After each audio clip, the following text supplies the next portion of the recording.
The unease slipped into my life like a quiet fog, subtle at first, barely noticeable. It began with a faint nausea after dinner, a discomfort I dismissed as overwork or a restless night. But soon, the symptoms sharpened into something undeniable: cramps that twisted like a knife, sweats that soaked my clothes, leaving them clinging to my skin, and tremors so violent I could barely hold a spoon. I'd collapse over the toilet, retching until my throat burned raw, tears streaming down my face, my body betraying me in waves of agony.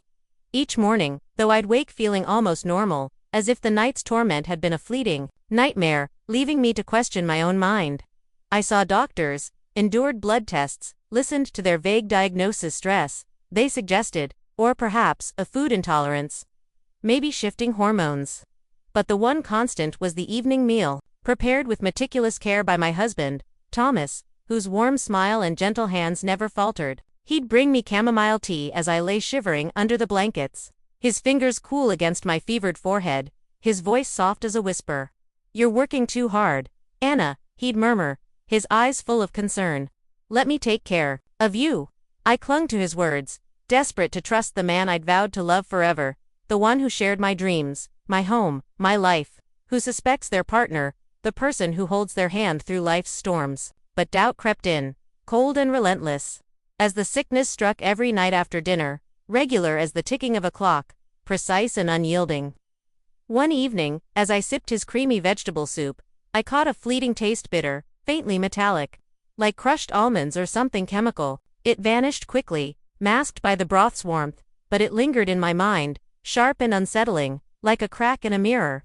Had I imagined it? Was it nothing? That moment shattered my trust in the food he placed before me, the plates he set with such care. I stopped eating fully, pushing bites around my plate, slipping scraps into napkins when his eyes drifted to his phone or the window. Once, when he stepped out to answer a call, I fed a piece of roasted chicken to our dog, Bella, under the table, my hands trembling as I watched her. That night, I didn't get sick. My heart plummeted, not from poison but from a chilling truth. It wasn't the food itself, it was Thomas. I stayed silent, my fear too raw, my suspicion too fragile to voice.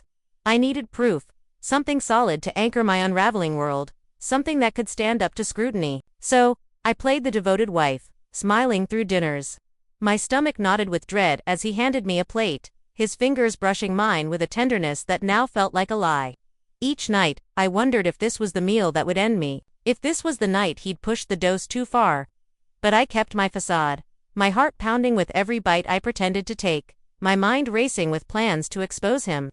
Then, one evening, our 6-year-old daughter, Lily, changed everything. She was a burst of light, her pigtails bouncing, her laughter filling the room as she reached across the table. "Can I try yours, Mommy?" she chirped, scooping a forkful of my pasta before I could stop her, her eyes bright with mischief. My breath caught, my pulse hammering in my ears like a drumbeat. Thomas's eyes flicked up, a flicker of something panic fear, before he smoothed it into a smile, his lips tight. "Tastes funny, Mommy," Lily said, giggling, oblivious to the weight of her words, her innocence piercing me. 10 minutes later, she was curled on the kitchen floor, clutching her stomach, her whimpers slicing through me like a blade, her small face pale and twisted in pain. That was the moment I knew, beyond any doubt, my husband was poisoning me, and now he'd poisoned our daughter. When I met Thomas, he was a quiet kind of magic, a man who stood apart from the loud, brash types I'd dated before. He was attentive, thoughtful, the kind who remembered my favorite books, who brought me tulips on rainy afternoons, who listened when I spoke, his eyes soft and present.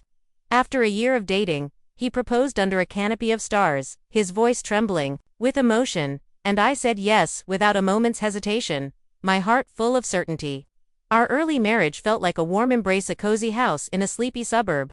Thomas cooking while I worked from home, our evenings filled with laughter over old rom-coms, glasses of Pinot Noir, and dreams of a future we'd build together. But looking back, the signs were there, subtle as whispers, weaving through our days like threads of a web.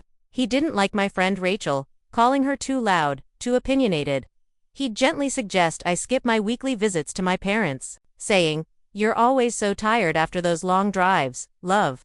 Never a demand, always a suggestion, wrapped in care that felt like devotion. I started calling my sister less, declining invitations from friends, pulling away from the world outside our home, my life narrowing to the space between our walls.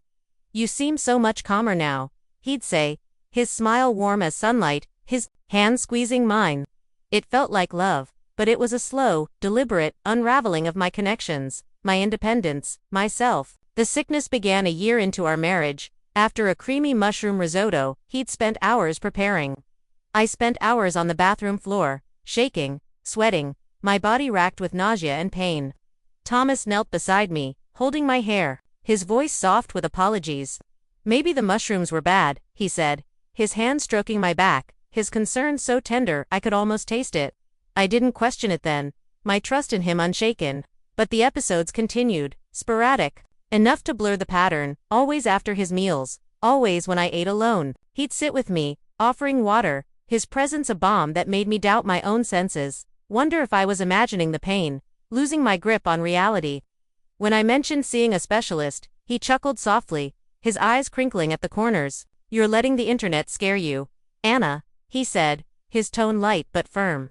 "It's probably just stress, or maybe your stomach's sensitive." The words landed like a stone in my gut, not from sickness but from doubt, a cold seed planting itself deep within me.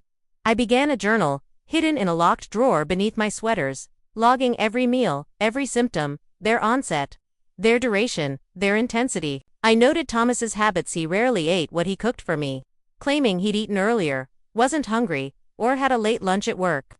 The pattern chilled me, each entry a thread in a tapestry of suspicion I couldn't yet name, my handwriting, shaky but resolute.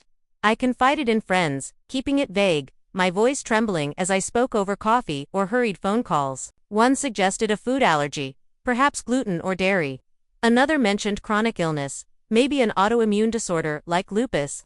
Blood tests revealed nothing. I was healthy, they said, their words, a paradox that deepened my fear of losing my mind. Thomas seized the moment, his voice gentle as ever. "Let's simplify your diet," he said, taking over all cooking, even breakfast. His hands steady as he chopped vegetables, stirred sauces, plated meals with care. "We'll figure this out together, love." He prepared every meal, his smile reassuring, his presence constant. But he never shared my plate, and when I offered to cook, he'd wave me off with a laugh, his eyes warm but unyielding. "Just let me take care of you." The care turned suffocating, a velvet cage closing around me. Takeout was too risky for your stomach. Dining out. "You don't want to feel worse, do you?" His voice was soft, reasonable, but it carried a weight that silenced me. I stopped asking, my world shrinking to our kitchen table, where every meal felt like a roll of the dice, a game of survival I hadn't signed up to play. My journal became my lifeline, each entry a shield against the fear I might not survive the month. A record of the truth I was beginning to see. One evening, I came home early, hoping to catch him off guard. I'd told him I'd be late, a work meeting running long, but it ended ahead of schedule.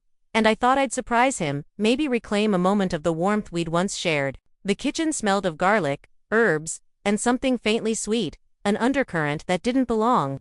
Thomas stood at the counter, his back to me, focused on a simmering pot, his movements precise, almost ritualistic. In his hand was a small, unlabeled glass vial, its contents dusted into the sauce with careful, deliberate care, like a chemist measuring a dose. When I stepped closer, my shoes soft on the tile, he startled, his body tensing, the vial vanishing into his pocket with a practiced motion. "What's that?" I asked, my voice calm despite the storm in my chest, my heart pounding like a war drum. "Just a new herb blend," he said, too quickly, his smile tight, his eyes flickering with something I couldn't name. Thought I'd experiment with the sauce. He showed me the vial, no label, just fine, pinkish powder that didn't smell like any spice I knew. I nodded, forcing a smile of my own, my hand steady despite the fear clawing at me. "Smells amazing," I lied, my voice light, my heart racing. He relaxed, stirring the pot as if nothing had happened, his shoulders loosening. I didn't eat that night, claiming a migraine, my head throbbing, not from pain but from the weight of what I'd seen. After he slept, I crept to the kitchen, my bare feet cold on the floor, and found the vial hidden behind a stack of dish towels under the sink, tucked away like a secret. It wasn't a spice, its odorless powder faintly pink, unnatural. I sealed a sample in a plastic bag, my hands trembling, and sent it to a college friend. Jessica, who worked in a pharmacology lab, saying only that I'd found something strange in my kitchen, my voice shaking as I spoke. The wait was torture, each day a tightrope walk over a chasm of fear. I played my role, laughing at his jokes, pretending to eat, my heart racing with every bite I faked. I'd push food around my plate, tuck scraps into napkins, even flush them down the toilet when he wasn't looking, my movements careful, practiced. When Jessica called, her voice was low, urgent, almost a whisper. "It's arsenic, Anna," she said, her words heavy with gravity. "Low doses, enough to make you sick over time, not kill you outright, but dangerous, cumulative." The world tilted, my breath catching in my throat as I stared at my untouched dinner plate. The truth crystallizing like ice in my veins. Thomas was trying to kill me, slowly, methodically, with a patience that chilled me to my core. Knowing didn't free me, it tightened the noose around my heart. I wanted to grab Lily and run, to flee to my parents' house, to safety, to anywhere but here, but Thomas was too careful, too composed, his calm mask I couldn't trust. If he sensed I knew, what would he do? To Lily, to me. So, I stayed, smiling through dinners, kissing him goodnight. My fear, a constant pulse in my veins, my body tense with every step I took in our home. I needed evidence the police couldn't dismiss, something undeniable, something that would hold up in a courtroom. I began switching our plates when he stepped away. Watching his reaction with a predator's focus, my eyes sharp, my breath held. Most nights, he avoided eating, citing excuses he'd snacked earlier, wasn't hungry, had a big lunch at work. Once, he took a bite from my plate and froze, his fork clattering to the table, his face pale for a split second. "Not my favorite," he muttered, his voice flat, his eyes avoiding mine. I'd hidden a small camera behind the bread box, its lens capturing every move, every glance, every careful sprinkle from that vial, my heart pounding as I checked the footage late at night. The truth unfolding in grainy frames. Lily noticed the tension, her small brow furrowing as she watched me. "Why's your food different, Mommy?" she asked one night, poking at her spaghetti, her eyes wide with curiosity. "Just a special diet, sweetheart," I said, my throat tight, my smile forced, my hand brushing her cheek to reassure her. "Can I try it?" she pressed, her voice bright, innocent. "No," I snapped, then softened, my heart aching. "It's not for sharing, baby." She frowned but let it go, returning to her meal, her fork twirling in the sauce. That night, I lay awake, holding her small hand as she slept beside me. Her breath soft and steady, her warmth a reminder of what I had to protect. I vowed to end this before it reached her, my resolve hardening like steel, my fear giving way to determination. It was a Saturday when everything shattered, the pieces of my world falling like broken glass. Lily, bursting with joy, wore a paper crown from school, declaring herself Princess Lily with a giggle, insisting we eat as a family, all three of us at the table, no exceptions. Thomas was tense, his movements precise as he measured ingredients. For spaghetti, his hands lingering too long over the sauce, his eyes darting to the clock. He served 3 plates, mine last, his touch almost tender as he set it before me, his smile a mask that didn't reach his eyes. Lily grinned, her crown tilting, her voice bright. "This is perfect," she said, clapping her hands. "Like a real family." Thomas's smile was thin, a bead of sweat glistening on his temple, his fork untouched beside his plate. I planned to swap plates when he turned away, my fingers itching to move, my heart pounding with the weight of my plan. But Lily was faster, her small hand darting across the table. "I want some of Mommy's," she chirped, grabbing a bite of my lasagna before I could stop her, her eyes sparkling with mischief. Thomas's eyes widened, a crack in his composure, his fork pausing midair, his breath catching for a split second. "She's so adventurous," he said, his voice thin, his smile forced, his hands gripping the table's edge. I forced a laugh, my hands trembling under the table, my heart a drumbeat of terror, my mind screaming. 10 minutes later, Lily was vomiting, her face pale, her small body shaking as she clutched her stomach, whimpering, "Mommy, it hurts, it hurts." I dropped to my knees, holding her, rage and fear colliding within me like a storm, my arms wrapping around her as if I could shield her from the truth. Thomas rambled about bad ingredients, his voice too loud, too rehearsed, his hands shaking as he grabbed napkins. "Maybe the sauce went off," he said, his words tumbling over each other, a desperate attempt to spin the narrative. But I was done listening, done pretending, done playing his game. I called 911, cradling Lily as he spun lies, his voice a frantic hum. I tuned out, my focus on her pale face, her trembling hands. In the ER, I whispered to a nurse, my voice low but steady, my words cutting through the chaos. My husband poisoned her, I said, my eyes locked on hers. He's been poisoning me for months. She froze, her eyes wide with shock, then nodded, her movements quick as she fetched a doctor, a social worker, and 2 plainclothes detectives, their faces grim. I handed them a flash drive with the camera footage. Thomas dosing my plate, glancing over his shoulder, hiding the vial with practiced ease, his movements deliberate, damning. They watched the footage in a private room while I stayed with Lily, stroking her hair as she slept, her small chest rising and falling. Stable but fragile, her hand warm in mine. The doctor returned, his face grim, his voice low. The police have been notified, he said, his eyes meeting mine with a weight that felt like acknowledgement. They'll take it from here. Relief hit me, sharp and fleeting, like a breath after holding it too long, my body trembling with the weight of what I'd done. Thomas had planned so carefully, his lies so smooth, his mask so perfect. But I'd been watching, too, my own vigilance outmatching his, my camera capturing the truth he thought he'd hidden. The courtroom was stark, its silence heavy as a held breath, the air thick with anticipation. Thomas sat in a tailored suit, his eyes fixed forward, avoiding mine, his jaw tight, his hands folded neatly in his lap. His lawyers painted me as unstable, digging up old medical records about stress, anxiety, a bad day years ago when I'd texted a friend about feeling overwhelmed. They twisted my words, my history, into evidence of paranoia, of delusion. Thomas took the stand, his voice soft, his tears practiced, his performance polished. She's been distant, erratic, he said, his eyes glistening. She must have done this to herself, for attention, to hurt me. He spoke of his heartbreak, his love for Lily, his words a carefully crafted narrative designed to sway. But the prosecution was relentless, laying out the evidence with surgical precision, timelines of my symptoms, lab results showing arsenic in my blood and Lily's, the camera footage of Thomas with the vial, his careful movements as he poisoned my plate, his glance over his shoulder, his hand slipping the vial into his pocket. The jury watched in silence, the air thick with the weight of truth. The footage played twice, each frame a nail in his coffin. Then came the motive, a revelation that cut deeper than the poison, a truth that left me breathless, a trust fund from my grandmother, $800,000, locked away unless I died or we divorced. Bank records showed Thomas's inquiries, his late-night searches for life insurance payouts, his emails to financial advisors about accessing the funds.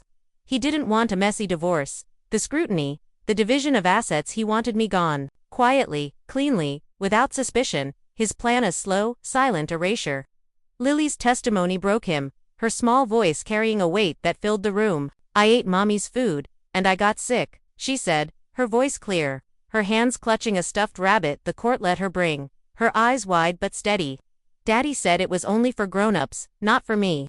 Thomas's facade cracked, his eyes meeting mine for the first time, a flicker of defeat, of resignation, in their depths. I didn't flinch, didn't smile, just held his gaze, steady and unyielding, my heart a quiet fire. He was sentenced to 42 years, no parole, attempted murder, child endangerment. The judge's voice steady as he delivered the words I'd waited to hear. I felt no triumph, only a bone-deep exhaustion, a weariness that settled into my bones. Lily stayed with my parents, safe in their rural home, chasing fireflies in the evening light, feeding their neighbors' chickens, her questions about her father fading with time, her laughter returning like a melody. I packed our old house in a blur, my hands moving on autopilot as I burned dishes. Photos, the bed where I'd once felt safe, the couch where we'd watched movies, the table where he'd served me poison with a smile. We moved to a bright apartment, its walls clean, its windows wide, letting in sunlight that felt like a promise. I bought new plates, new sheets, new clothes, even cut my hair short. Each change a step toward erasing the trap I'd once called love, a shedding of the past. Some nights, I lie awake, my mind wandering to the questions that linger like ghosts. How long had he planned it? Did he ever love me, or was I always a means to an end, a stepping stone to his greed? Was Lily just a pawn in his game, or did he see her as his daughter, even for a moment? But I don't linger on those thoughts there. Shadows that hold no power over me now. I survived because I listened to my instincts. Because I trusted the quiet voice that screamed something was wrong. Because I refused to let doubt silence me. My revenge isn't vengeance, it's living, breathing, waking each morning to Lily's laughter, to meals free of fear, to a table where I sit unafraid. My heart steady, my body whole. Lily and I eat together most evenings. Our small table filled with her stories, drawings she made at school. The ladybug she found in the grass. The funny thing her teacher said about fractions. She doesn't mention her father, and I don't force the topic, letting her world stay bright, unburdened by the weight of what happened. I set 2 plates each night, one for me, one empty, its white surface gleaming under the kitchen light. It's not for Thomas, not a gesture of mourning or memory. It's for me, a quiet monument to the truth I saw, the life I reclaimed, the strength I found in the face of betrayal. Sometimes, Lily glances at the empty plate, her brow furrowing, her curiosity sparking. "Why do you set it, Mommy?" she asks, her voice soft, her eyes searching mine. I smile, my answer steady, my heart full. "Because it's mine, sweetheart," I say. "It means something to me, something important." She nods, satisfied, her world still simple, her trust in me unshaken. One day, when she's older, when her heart is ready to carry the weight, I'll tell her everything. I'll tell her how I almost died, not because I was weak, but because I trusted too deeply, loved too fully. I'll tell her how I stayed silent too long, how I doubted myself, how the danger wore a gentle face, a smile I thought was love. I'll tell her how I fought back, not with anger or violence, but with truth, with proof, with a patience that outlasted his cruelty, with a camera that saw what he thought was hidden. I'll tell her how I survived, how I saved us both, how I learned to listen when my gut screamed, to trust the fear that whispered of danger. For every woman who doubts her instincts, who feels fear but can't name it, who senses the shadow, but hesitates to act, who sits at a table and wonders if she's imagining the threat that empty plate is for you. It's a reminder that you are not crazy, not paranoid, not weak. It's a testament to the strength that lives in your bones. The voice that speaks in your silence, the truth that waits for you to see it. He tried to erase me, to break me quietly, to make me vanish before I could fight back. But I was my own salvation, my own antidote, and I lived to tell the truth, to set that plate, to claim my life.